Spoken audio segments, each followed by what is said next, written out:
Dengan segala hormatnya, majlis mempersilakan Ustaz Sulaiman bin Muhammad ke pentas drama. Takbir. Allah. Bagi kaum dulu kau. Bagi orang dulu kau. Tak boleh pergi lah. Assalamualaikum warahmatullahi wabarakatuh.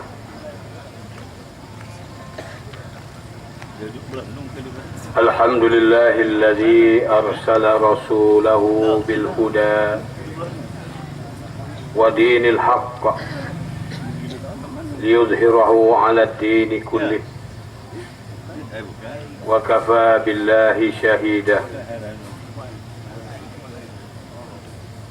Ashhadu an la ilaha illallah wahdahu la syarika lah wa ashhadu anna Muhammadan abduhu wa rasuluh. Allahumma salli wa sallim wa barik ala sayyidina Muhammad wa ala alihi wa sahbihi واستنى بسنته ومن دعا بدعوته إلى يوم الدين. قال الله تعالى إنا أرسلناك شاهدا ومبشرا ونذيرا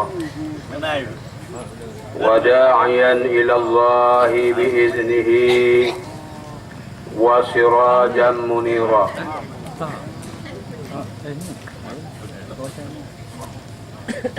Yang berusaha saudara pengurusi majlis Tuan Haji Musannif Abdul Rahman, Timbalan yang di-Betul Pas Kawasan Bera, merangkap pengarah Majlis Tindakan Dun Guai,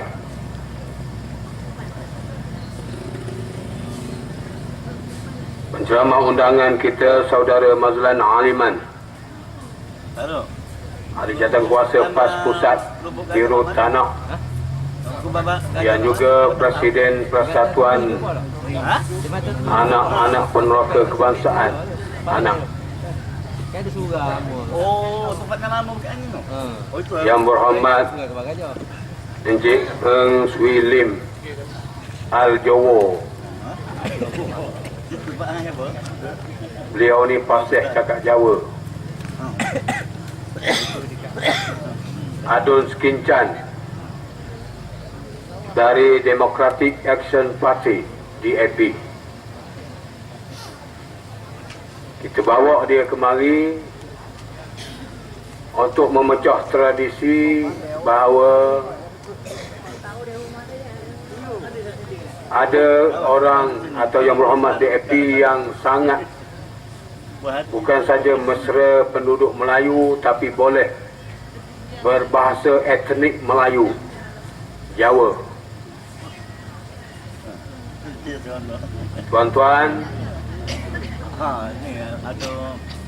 Jawatan Kuasa Pakatan Rakyat semua perangkat, pemuda dan muslimat, Jawatan Kuasa Cawangan, tuan-tuan, puan-puan, muslimin, muslimat, rahimakumullah. Alhamdulillah, bersyukur kita kehadrat Allah Subhanahu wa taala. Di malam yang berbahagia ini, mudah-mudahan Allah Subhanahu wa taala merahmati kita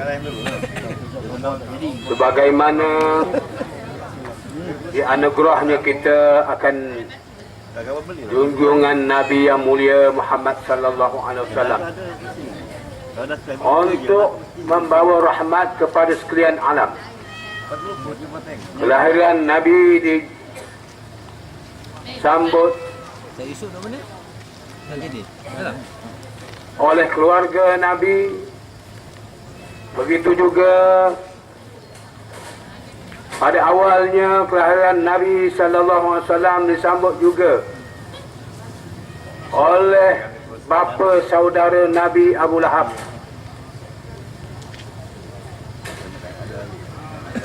Dan menurut ceritanya, beliau menghadiahkan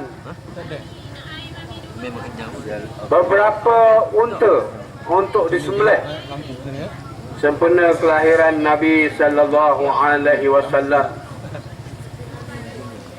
Punya sayangnya Abu Lahab kepada Nabi kerana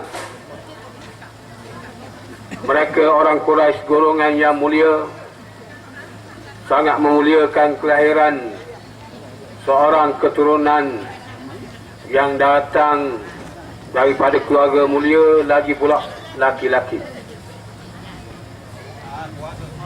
Yang kedua, Abu Lahab menghadiahkan ibu susu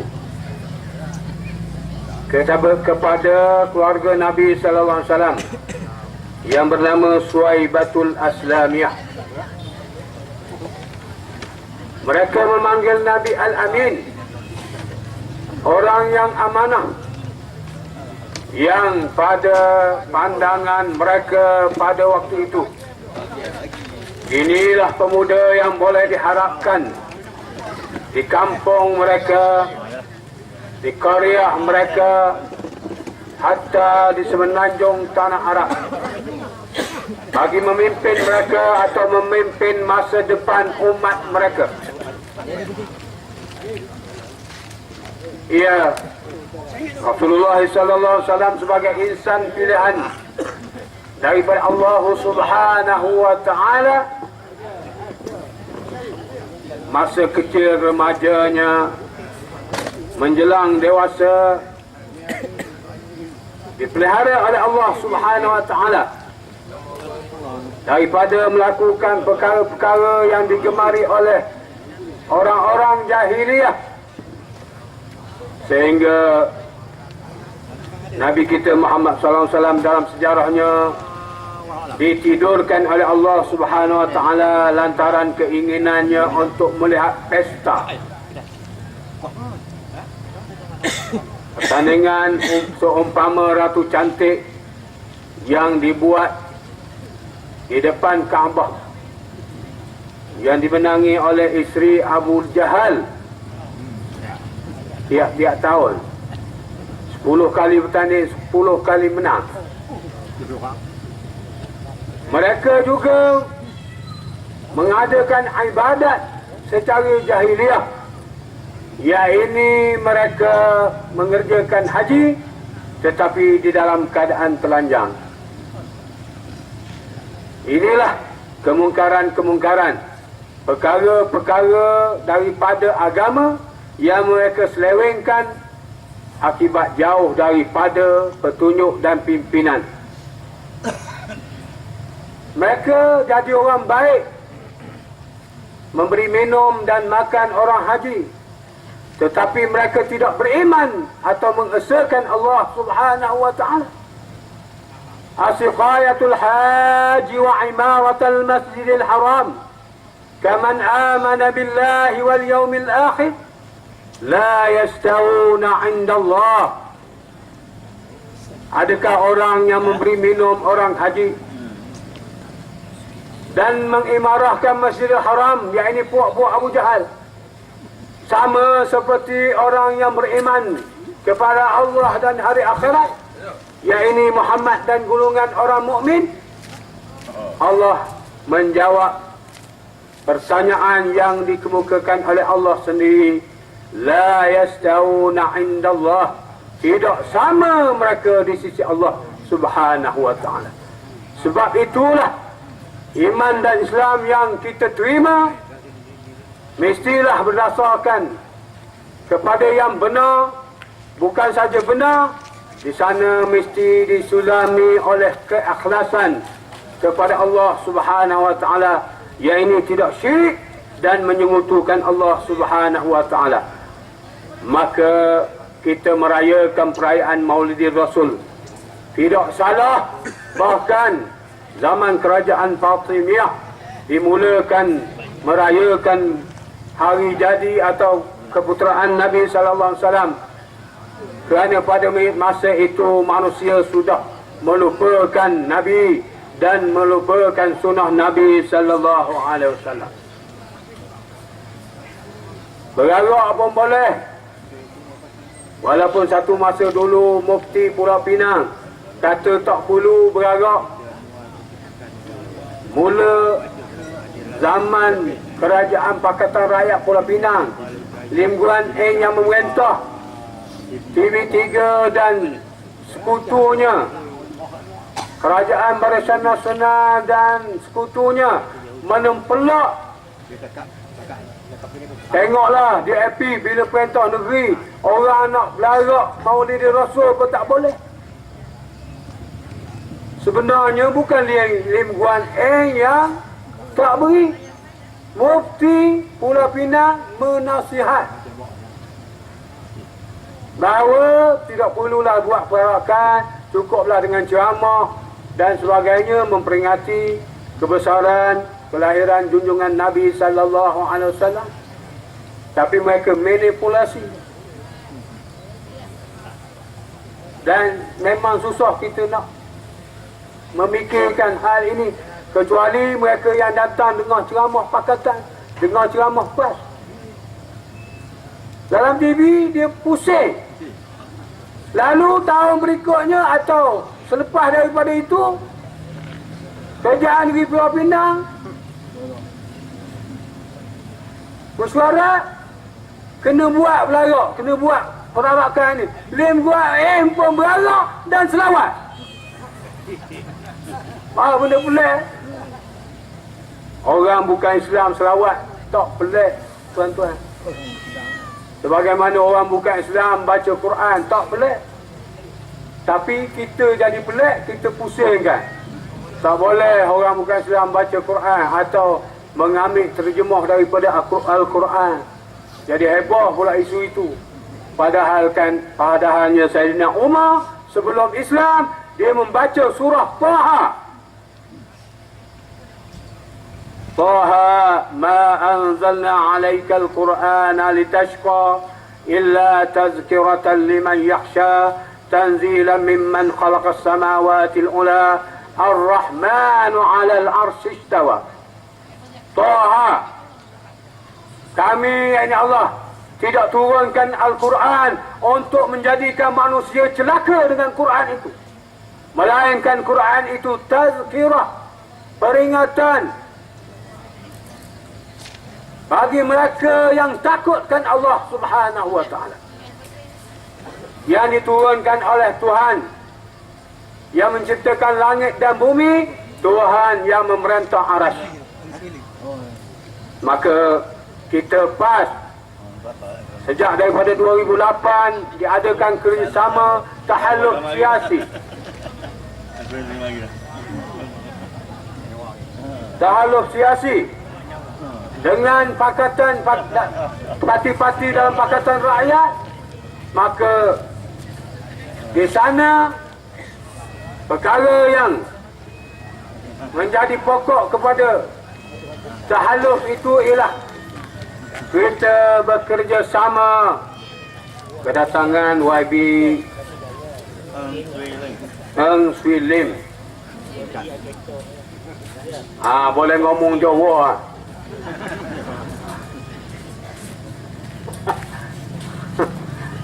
Saya mengalu-alukan kedatangan Yang Berhormat Eng Swee Lim dari Skincan, Selangor.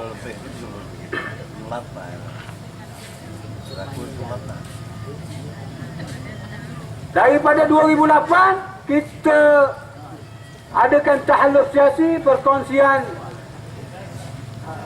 kerjasama politik. Kita tidak pernah meninggalkan perkara prinsip, perkara asas yang kita perjuangkan, iaitulah Al-Quran dan Sunnah Nabi sallallahu alaihi wasallam. Al-Quran dan hadis Nabi, ijma' ulama dan qiyas.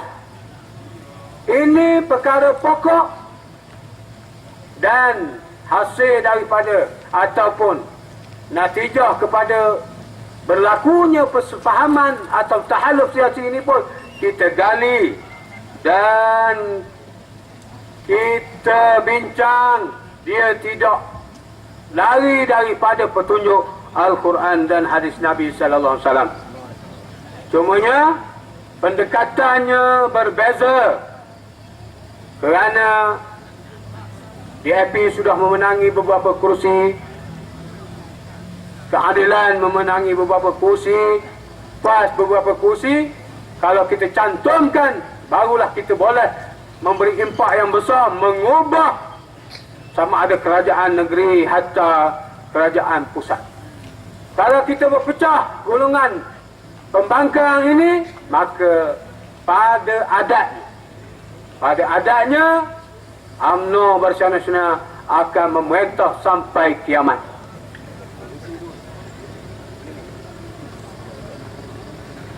Maka pendirian PAS selari dengan apa yang dibuat atau diputuskan oleh Gerakan Islam Dunia, Kebangkitan Masyarakat Islam Arab Spring, di Morocco, di Mesir, di Tunisia, dan banyak lagi negara-negara Arab yang bangkit. Mereka bangkit melalui jalan demokrasi yang disebutkan oleh ahli-ahli akademik sebagai beberapa perkara yang dilakukan oleh PAS menepati apa yang dilakukan oleh Gerakan Islam Dunia. Yang pertama disebutkan, saya ambil daripada tulisan Dr. Mazli Malik, seorang pensyarah di UIAM.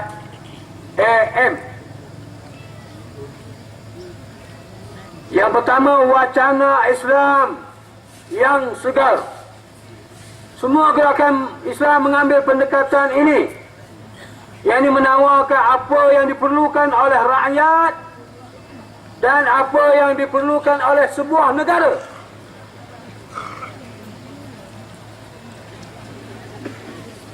Yang kedua, kesediaan perkongsian kuasa, power sharing, dengan mana-mana pihak yang bersetuju dengan parti Islam atas beberapa perkara, iaitu kesaksamaan, keadilan, membantu masyarakat, memerangi rasuah, penyelewengan dan lain-lain.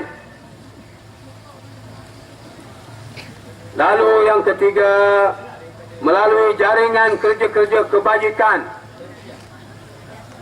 kepada rakyat. Maka inilah ditakdirkan oleh Allah Subhanahu wa taala, 2008 kita berjaya bertahluk siasi dengan parti-parti dalam Pakatan Rakyat yang menggusarkan UMNO dan Barisan Nasional.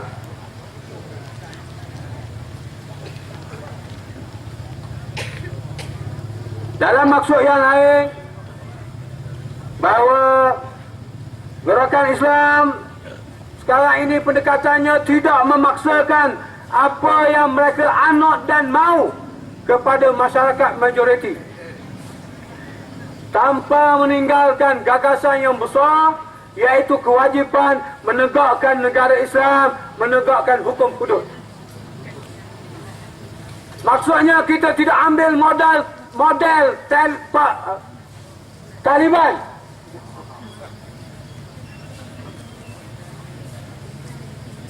Kita juga tidak ambil model Republik Islam Iran.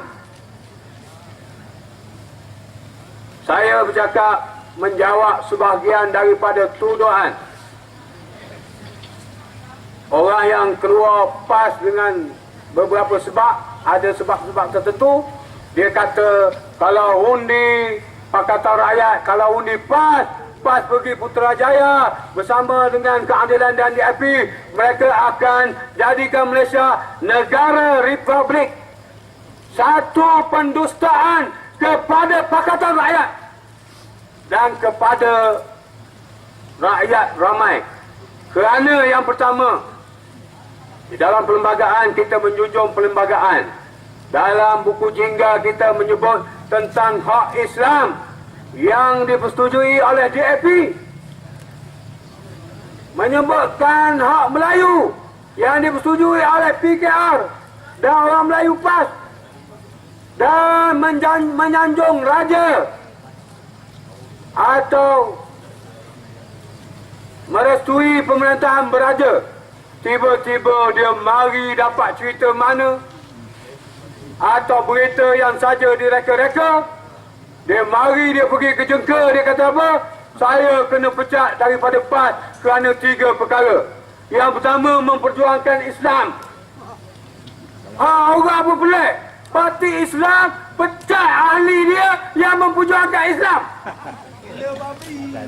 Duit tu. Asal penting lah. Yang penting kita tak nak. Duit mari. Asal duit penting.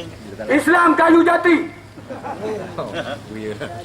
Repot-repot dalam air, gayut-gayut, esok mati. Dalam Facebook ada pengusi buat perumpamaan. Orang berdayung sampai, tiba-tiba seorang penumpang ni dia tak duduk diam. Hulu kilir, tegur tak reti bahasa, nasihat tak reti. Orang Kuai kata golek perahu tu, golek. Tak tahu, orang Jawa tak tahu golek. Golek ni terumah ambil, perahu nak karang. Jadi daripada kemudi sampai keluar, pakak campak orang ni kain ke dalam air tu. Baru selamat perahu. Saya pun komen situ, saya kata dia tak mati sebab ada kayu jati. Mari kawan seorang, dia kata, Aki. Dia panggil Aki. Aki, kayu jati tu berat, mampus turun. Terus ke bawah. Wallahualam. Maknanya bukan saya kata kayu jati ni mampus. Kawan saya tu kata kayu jati ni berat, tak boleh buat pelampung. Berat jati boleh makan. Ketibaan saudara Mazlan Aliman. Tuan-tuan panaslah kali ni. Dengar Cina cakap Jawa satu, kita bagi 1,5 jam Cina cakap Jawa. Lepas tu kita bagi Mazlan. Ini isu panas. Isu Samad nak buat apa ni, koperasi baru. Nanti saya tak sentuh tu.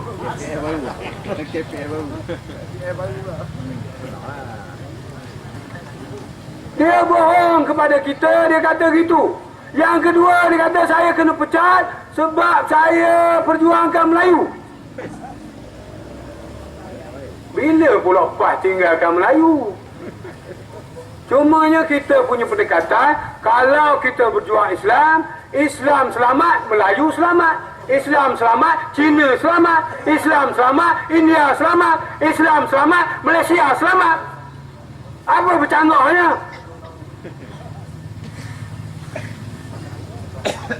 Yang ketiga, dia kata dia dipecat daripada PAS sebab memperjuangkan raja-raja. Tuan-tuan, siapa yang gulingkan raja atau kurangkan kuasa raja? Mantan hak tu, mantan hak yang kata tak boleh bai'ah dengan manusia, tak boleh bai'ah dengan Haji Hadi sebab dia tu manusia, dia bukan Tuhan, dia bukan Rasul. Pandai cakap Islam tak? Dr. Mahdi.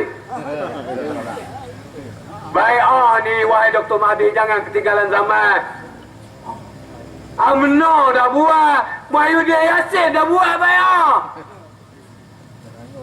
Ini bai'ah satu keperluan kepada PAS dan mungkin satu keperluan kepada parti-parti yang lain, nak jaga kesetiaan ahli. Lagi pula, tuan-tuan, hadis Nabi ada sebut, man kharaja min jama'atil Islam qaida sibrin, siapa keluar daripada kumpulan Islam sekadar sejengkal, faqad halal Islam min unuqi, terhurailah Islam dari batang tengkoknya. Tuan-tuan ingat main-main ke? Tetapi pendekatan kita sebenarnya isu KPS memudahkan orang-orang yang bukan Islam, terutama DAP, memahami kehendak kita mempertahankan hudud itu. nanti barangkali YB Filim sebut. Dan akhir. Sebenarnya banyak saya sebut sebab saya penceramah malam ni. Bukan saya aluan, tapi oleh kerana nak beri peluang ramai penceramah kita ni. Yang terakhir, saya nak sebut debat antara Lim Guan Eng dan Chua Chu Lek menzahirkan yang pertama perkauman yang jahat daripada MCA, yang kedua mendedahkan perkara yang selama ini tidak kita ketahui dengan jelas, iaitu MCA memainkan isu hudud. Dia kata jangan undi di AP. Kalau undi di AP, undi PAS dan hudud akan dijalankan. Kita dalam Barisan Nasional, dia kata, UMNO ikut cakap kita tak mau hudud, maka UMNO tak akan laksana hudud. Siapa tak nak hudud sekarang ni? MCA ke DAP? Lim Guan Eng jawab, itu kepercayaan agama mereka. Hudud merupakan hukum agama mereka. Kita tak boleh campur. Kita kena hormat. Dan saya mengambil daripada apa yang disebutkan oleh Gerakan Islam, bahawa pendekatan kita mempertahankan hudud, tetapi kita mau atau kita tidak paksakan kepada masyarakat umum yang bukan Islam. Kita nak laksanakan perkara itu kepada orang Islam supaya dia menjadi contoh, dan dengan yang demikian manusia bukan Islam boleh melihat kebaikan hukuman ataupun undang-undang Allah Subhanahu wa taala. Jadi perkara yang terakhir tadi, satu perkara yang sangat besar dari segi politik, iaitu tuan-tuan orang Melayu tak boleh undi MCA.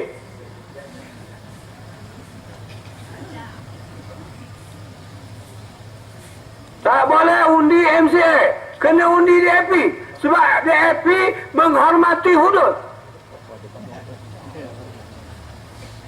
Belum lagi YB Eng Swee Lim cakap. Nanti dia bercakap nanti pelik lagi. Orang Melayu, saya pula gaduh malah. Kalau kafir macam saya, tak pelik lah, dia kata. Keluar tu nanti, saya tak tahu lah. Ini orang Islam menghina agama mereka sendiri. Walaupun dalam beberapa kes nampaknya mereka bercakap Islam.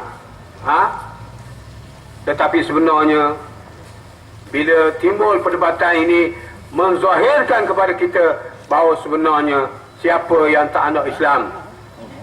Dan saya ada bawa, tapi saya tak nak, saya tidak mau menyebut apa-apa. Yang ini ada gambar kapal Israel di Pelabuhan Kelang.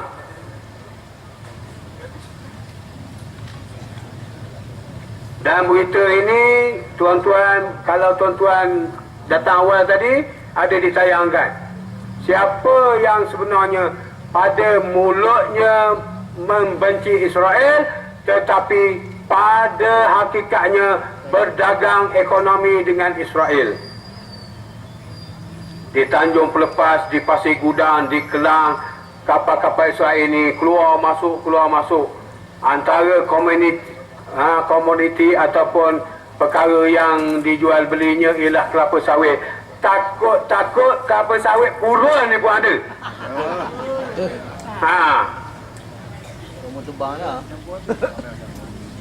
Saya tak nak ulas lah Anwar Ibrahim tu, sebab benda yang pas dah jelas, kita tolak Israel. Anwar Ibrahim dia baru kata kalau dipenuhi apa ni masyarakat Palestin mahu, iaitu merdekakan negara mereka, bebaskan mereka, kita patut hormat Israel. Itu pandangan Datuk Seri Anwar Ibrahim. Tak salah apa. Baru dia kata yang awak sudah makan minum harta Israel. Oh, cakap dalam TV tak mudah lah. Dia lebih pada orang Palestin lagi. Tapi berdagang lebih Yahudi daripada Israel. Ini orang panggil cakap tak serupa bikin. Cakap dalam TV tak berjawab. Maka tuan-tuan, manusia disesatkan ataupun tidak dapat petunjuk. Kerana apa? Kerana fadallu wa adallu. Nabi sebut akhir zaman nanti akan ittakhadhan nas ru'asan juhalan. Manusia mengangkat pemimpin-pemimpin yang tak reti. Fa'aftu bi ghairi ilmin, maka memberi fatwa tanpa ilmu. Fadallu, mereka sesat. Wa adallu, dan menyesatkan orang lain. Dalam konteks demokrasi, maksudnya mereka bercakap lain tapi mengamalkan perkara yang lain. Saya minta maaf kepada tuan-tuan jika ada terkasar bahasa dan silap bicara, dan minta ampun dengan Allah Subhanahu Wa Taala. InsyaAllah kita dengarkan penceramah yang lagi akan datang. Aqulu qawli hadza wa astaghfirullahal azim li wa lakum. Wassalamualaikum warahmatullahi wabarakatuh.